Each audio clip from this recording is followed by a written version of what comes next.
The Forbidden Reunion. The holographic warning sign materialized 3 inches from Melody Parker's nose, its aggressively cheerful yellow letters cycling through 47 different languages, each more dramatically font than the last. The Mandarin version actually included animated flames. She could smell the acrid tang of ozone from the security field, mixed with something distinctly bureaucratic, like burnt paperwork and crushed dreams. When Melody was 8 years old, she'd spent her summer vacation at her grandmother's xenobiology research facility on Station Epsilon 9. The lab had smelled of formaldehyde and failed experiments, but hidden in storage room C-19, between a jar of pickled space squid and what might have been someone's forgotten lunch, she'd discovered an egg. Not just any egg, but one that pulsed with warmth against her small palms, its surface covered in scales that shifted from gold to amber in the fluorescent light. She'd smuggled it back to her quarters in her little astronaut lunchbox, right next to a half-eaten synthesized peanut butter sandwich. For 3 months, she'd cared for that egg in secret. She'd fed it drops of synthetic milk pilfered from the cafeteria, wrapped it in her favorite blanket that still smelled like home, and whispered every story she could remember: pirates sailing between stars, princesses who fixed their own spaceships, and a brave little girl who would never, ever let anyone take her friend away. The night it hatched, the tiny dragon that emerged was no bigger than her hamster back on Earth. Golden scales like melted butter covered a body that hiccuped sparks, and eyes like amber honey gazed up at her with absolute trust. The baby dragon's first sound wasn't a roar, but a purr, like a malfunctioning hover engine trying its very best. Now, 15 years later, Melody stood before the restricted Biodome 7, her heart pounding with a mixture of excitement and terror. Through the transparent aluminum barrier, she could make out the artificial jungle beyond. Genetically modified trees the size of skyscrapers created a canopy so thick that the holographic sun struggled to penetrate. Strange bird calls echoed from within, though she was pretty sure at least half of them were just the ventilation system having another breakdown. The mist rolled between the massive trunks like a budget horror movie effect. And there, just for a moment, she caught a glimpse of something moving. Something large, something with scales that caught the filtered light like scattered coins. The Galactic Wildlife Authority had really outdone themselves with the warnings this week. Monday's message had arrived via a courier bot so nervous its voice modulator kept cracking. Tuesday brought a singing telegram performed by a quartet of Centauri monks, their ethereal voices describing in 4-part harmony the various ways a civilian could be catastrophically redistributed across multiple dimensions. But it was Friday, yesterday, when they'd gotten truly creative. The director himself had appeared via hologram in her apartment, his magnificent mustache quivering with bureaucratic concern.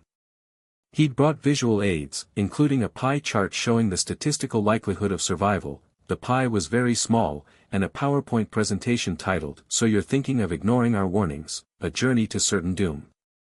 The security field crackled like cereal in milk before dying with a wheeze that suggested someone had forgotten to pay the power bill again. Melody's battered sneakers, held together with determination and industrial-grade duct tape, made soft squelching sounds against the moss-covered path. Her skin prickled with more than just humidity. There was something else here, something that made her neurons fire in patterns they remembered from 15 years ago. Her hippocampus was practically doing the cerebral equivalent of jumping up and down, waving its metaphorical arms. Then she heard it, a sound like distant thunder had decided to take up beatboxing, mixed with the contented purr of a fusion engine that had just gotten a full service. The ground didn't just vibrate, it performed a complex percussion solo that would have made any Jovian drummer jealous. Butterscotch. The name escaped her lips in a whisper that somehow managed to be both hopeful and terrified, like a lottery winner checking their numbers for the 5th time. The foliage parted like curtains at the galaxy's most dramatic theater reveal. What emerged made Melody's brain temporarily forget how breathing worked. Recognition and revelation. Butterscotch had grown. The tiny dragon who used to sleep curled in Melody's lap, who once got her head stuck in a coffee mug trying to steal the last drops of cocoa, now stood 15 feet tall at the shoulder. Her golden scales had matured, edged now with copper that caught the light like autumn leaves made of metal. Wings that could have doubled as solar sails folded against a body that had the sleek, dangerous beauty of a warship designed by someone who really, really liked Renaissance art. But those eyes, those warm amber eyes that used to watch Melody with such devotion when she practiced her multiplication tables, they were exactly the same. The massive head tilted, nostrils flaring with hurricane force, and Melody caught a whiff of something achingly familiar, cinnamon and ozone, the exact smell Butterscotch had carried as a hatchling. The dragon's pupils dilated to perfect circles. A sound emerged from the great throat that started as a rumble and ended as something between a squeal and a fusion reactor achieving critical happiness. Melody had exactly 0.3 seconds to process what was happening before 200 pounds of excited dragon knocked her flat on her back. Dragon drool, it turned out, had not improved with age. It still had the consistency of warm honey mixed with motor oil and smelled faintly of barbecued fish. Butterscotch was making the same chirping sound she'd made as a baby, if a baby's chirps could register on seismic monitors. Okay. Melody laughed, pushing against the massive snout. I missed you too, girl. But as she looked into those familiar eyes, she noticed something new, an intelligence that hadn't been there before, ancient and knowing. Butterscotch pulled back slightly, and when she spoke, her voice resonated directly in Melody's mind. Little star singer, the mental voice was warm as summer rain, you have returned to me. But danger follows in your wake. Melody sat up, bits of moss falling from her hair. You can talk now. I could always understand. Now I can share. The others come, the authority seeks to separate us again. They fear what we represent. As if summoned by the dragon's words, the distant whine of hover vehicles echoed through the biodome. Red emergency lights began flashing through the artificial canopy, and a voice boomed over the intercom system. Civilian Parker, you are in violation of Galactic Code 447-B, exit the restricted zone immediately, or face molecular dissolution. Butterscotch's eyes narrowed to slits, and smoke began curling from her nostrils. They think they can cage the bond between us. They understand nothing. What bond? Melody scrambled to her feet, brushing off her clothes. Butterscotch, what's really going on here? Why did they contain you? The dragon's great head turned toward the approaching sounds of the authority forces. Because I am not what they think I am. Neither are you, little star singer. We are part of something far older than their small understanding. The hover vehicles were getting closer, their searchlights cutting through the mist like mechanical eyes. Butterscotch lowered her massive head, offering her neck to Melody. Climb up. It is time you learned the truth about dragons, about the stars, and about why the authority fears our reunion more than they fear the heat death of the universe itself. Melody looked at the approaching lights, then at her childhood friend, now grown into something magnificent and mysterious. Without hesitation, she grabbed onto the golden scales and pulled herself up onto Butterscotch's neck. Where are we going? To the place where it all began. To the Crystal Nebula, where the first dragons learned to sing the stars into being. With a powerful thrust of her wings, Butterscotch launched them both toward the biodome's upper levels, where the emergency exits led to the station's docking bays. Behind them, the authority forces burst into the clearing, their weapons charging with an ominous hum. Escape to the stars. The biodome's emergency exit had never been designed for a 15-foot dragon and her rider to burst through it at maximum velocity. The reinforced portal buckled and twisted as Butterscotch's wings spread wide, catching the artificial atmosphere of the station's main corridor. Melody clung to the dragon's neck, her hair whipping behind her as they soared over startled pedestrians and confused maintenance droids. Behind them, alarms wailed like banshees with separation anxiety. Docking Bay 7, Butterscotch's voice resonated in her mind. Your grandmother's old research vessel should still be there. How do you know about, Melody began, but her question was cut short as plasma bolts sizzled past them. The authority forces had caught up, their pursuit ship streaming through the damaged portal like angry wasps. Butterscotch banked hard left, her scales scraping sparks from the corridor wall. They burst into the massive space of the station's central hub, where cargo haulers and passenger shuttles hung in organized chaos. The dragon's powerful wings beat the air, sending smaller vessels spinning in her wake. There. Melody pointed toward a familiar shape in Docking Bay 7, her grandmother's research ship, the Cosmic Wanderer. It looked exactly as she remembered, part laboratory, part home, all adventure. They landed with less grace than a controlled crash, Butterscotch's claws gouging deep scratches in the docking bay's deck plating. Melody slid down and ran toward the ship's entry ramp, her fingers flying over the access panel. Please still work, she muttered, entering her grandmother's old access code. The panel beeped cheerfully, and the ramp descended with a hydraulic sigh. Hurry, Butterscotch urged, folding her wings to squeeze through the cargo bay entrance. They're jamming the communications grid. Soon they'll lock down all exits. Inside the ship, everything was exactly as Melody remembered from her childhood visits. Her grandmother's notes still covered every available surface, star charts and genetic sequences creating a paper universe of discovery. The ship's AI, Archie, flickered to life as they entered. Well, I'll be a monkey's uncle, Archie's holographic form materialized, a kindly man in a lab coat covered with coffee stains. Melody Parker, as I live and don't technically breathe. And who's your rather large friend? Archie, this is Butterscotch. She's the dragon from grandmother's lab. The AI's eyebrows rose to his digital hairline. My word. She's certainly grown. Shall I assume we're leaving in rather a hurry, given the dozen armed pursuit vessels currently surrounding the docking bay? Through the viewports, Melody could see the authority ships taking position.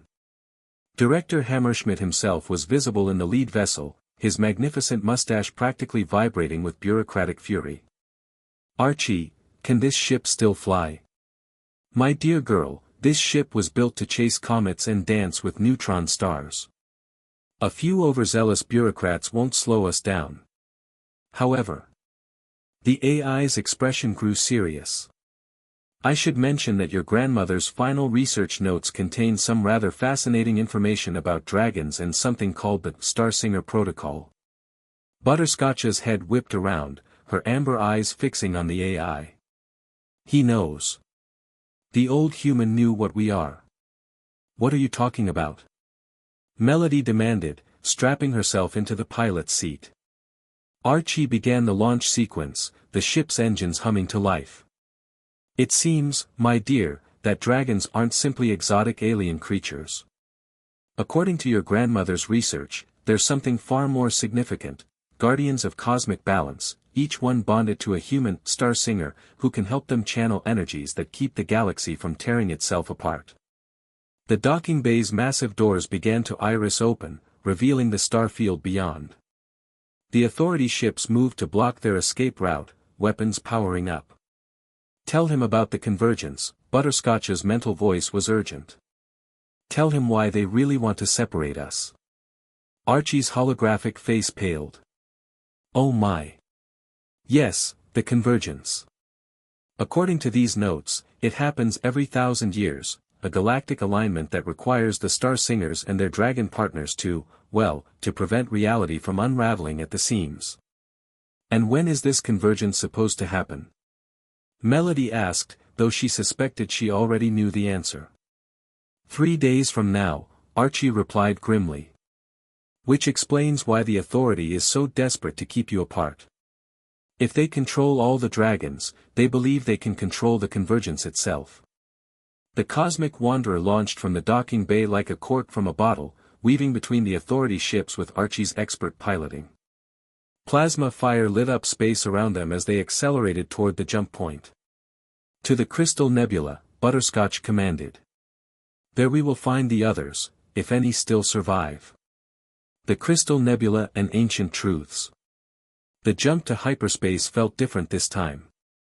Instead of the usual blue-white tunnel of warped spacetime, reality around the Cosmic Wanderer shimmered with rainbow fractals, as if they were traveling through a prism made of starlight. That's not normal, Melody observed, watching the kaleidoscope display through the viewports. Butterscotch had curled herself around the ship's central core, her massive form somehow fitting perfectly in the cargo bay. Nothing about this journey will be normal, little star singer. We travel not just through space, but through the fabric of possibility itself. 3 hours into their journey, they dropped back into normal space at the edge of the crystal nebula. What spread before them defied every astronomical textbook Melody had ever read. The nebula wasn't made of gas and cosmic dust, it was made of what looked like living crystal, formations that pulsed with their own inner light and sang with harmonics that made the ship's hull resonate like a bell. Fascinating, Archie murmured, his sensors working overtime. The energy readings are off the charts. It's as if the entire nebula is alive. It is, Butterscotch confirmed. This is where the first dragons were born, where we learn to sing the frequencies that hold reality together. Look there, do you see them? Following the dragon's mental direction, Melody peered deeper into the crystal formations. There, moving among the singing structures, were shapes that made her heart leap. Dragons, dozens of them, ranging in size from Butterscotch's impressive dimensions to creatures so massive they could have been mistaken for small moons. But as they drew closer, Melody's excitement turned to horror. Many of the dragons bore the marks of captivity, neural control collars, energy dampeners, scars from authority weapons. They moved listlessly, their songs reduced to hollow echoes. The authority has been here, she whispered. Yes. They learned of the convergence 50 years ago and began capturing us systematically. They believe that by controlling the dragons, they can redirect the cosmic energies for their own purposes, to remake the galaxy according to their vision. A new voice joined Butterscotch's in Melody's mind, ancient and deep as the space between stars. Young star singer, you have arrived at the final hour. Emerging from the crystal formations came the largest dragon Melody had ever seen. Her scales were silver-white like captured moonlight, and her eyes held the wisdom of millennia. The neural collar around her neck sparked with failing energy. I am Celestra, the first singer. I have waited long for you to come. Me? Melody felt suddenly small. But I'm nobody special. I just found an egg when I was 8. You found the egg because you were meant to. Every star singer is born with the ability to hear the cosmic harmonies, but few can actually join their voice to ours. Fewer still can sing the song of convergence. Archie's scanners were detecting movement throughout the nebula. I'm picking up authority ships, an entire fleet, converging on our position. Through the crystal formations, the dark shapes of warships began to emerge. At their head was a massive dreadnought that bristled with weapons designed specifically for dragon capture. Director Hammerschmidt's voice crackled over the comm system. Miss Parker, you will surrender immediately. The dragons are dangerous creatures that require proper containment. The convergence energies are too powerful to be left in the hands of civilians. Celestra's mental laugh was bitter. He speaks of danger while planning to use the convergence to impose his will across the galaxy. He would make all worlds into extensions of his bureaucracy. What exactly happens during the convergence? Melody asked. Every 1,000 years, the galaxy reaches a critical resonance point. Without the song of convergence, sung by dragons and star singers working in harmony, the fundamental forces that hold reality together begin to unravel. The authority believes they can use this cosmic reset to reshape existence itself. Butterscotch moved to stand beside her childhood friend. But they do not understand that the song requires more than power, it requires love, trust, and the bond between dragon and singer that transcends mere control. The authority fleet was closing in, their weapons charging. But among the crystal formations, something wonderful was happening. The captured dragons were beginning to remember who they were. Their collars sparked and failed as they heard Celestra's song, as they felt the presence of a true star singer. Melody Parker, Celestra's voice filled with hope, will you help us save not just the galaxy, but the very nature of existence itself? Melody looked at Butterscotch, at the growing number of free dragons, at the crystal nebula singing with ancient power. Then she looked at the authority fleet, ready to impose their sterile vision on the cosmos. Tell me what I need to do. The Song of Convergence. The cosmic alignment was beginning. Throughout the crystal nebula, the living formations pulsed in rhythm with a heartbeat larger than worlds. Melody could feel it in her bones, in her blood, in the very atoms that made up her being. The convergence was calling, and reality itself was holding its breath. The song must begin now, Celestra urged, her massive form weaving between the crystal spires. Feel the harmony that connects all things, Star Singer. Let your voice join with ours. But the authority fleet wasn't waiting. Plasma cannons erupted across space, filling the nebula with deadly light. Director Hammerschmidt's dreadnought moved to the center of the formation, deploying a massive resonance disruptor designed to shatter the dragon's ability to sing. "They're trying to silence us," Melody gasped as the disruptor's waves washed over them. Several of the freed dragons cried out in pain, their songs faltering. Butterscotch spread her wings wide, positioning herself between Melody and the attacking ships. "Then we must sing louder. We must sing with everything we are." Melody closed her eyes and reached deep within herself, searching for the harmony she'd always felt but never understood. It was there, it had always been there, a frequency that resonated with the very fabric of space-time. She began to hum. The sound that emerged wasn't quite human and wasn't quite dragon.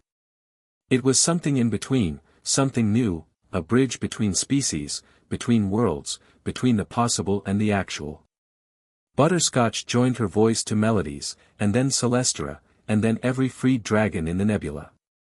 The Song of Convergence began. The crystal formations responded first, their light growing brighter, their harmonics more complex. Then the stars themselves began to sing, their nuclear fires pulsing in rhythm with the ancient melody. The very vacuum of space carried their voices to every corner of the galaxy. Director Hammerschmidt's face appeared on the comm screen, his mustache quivering with rage. "You don't understand what you're doing. This power is too dangerous for civilians. We can control it properly." But as the song grew stronger, something unexpected happened. The authority ships themselves began to resonate with the convergence energies. Their crews, human and alien alike, found themselves hearing the harmony for the first time, really hearing it, and understanding what they had almost destroyed. One by one, the warships powered down their weapons. "No!" Hammerschmidt screamed, but his own crew was turning away from their posts, their faces filled with wonder as they listened to the song that held the galaxy together. The convergence reached its peak. Reality shimmered and danced, the fundamental forces of physics rebalancing themselves for another 1,000 years. But instead of the sterile uniformity the authority had planned, the galaxy bloomed with new possibilities, new worlds, new species, new forms of beauty that had never existed before. Melody felt herself changing too. The bond with Butterscotch was no longer just emotional, it was cosmic, a connection that would let them hear the music of the spheres for the rest of their lives.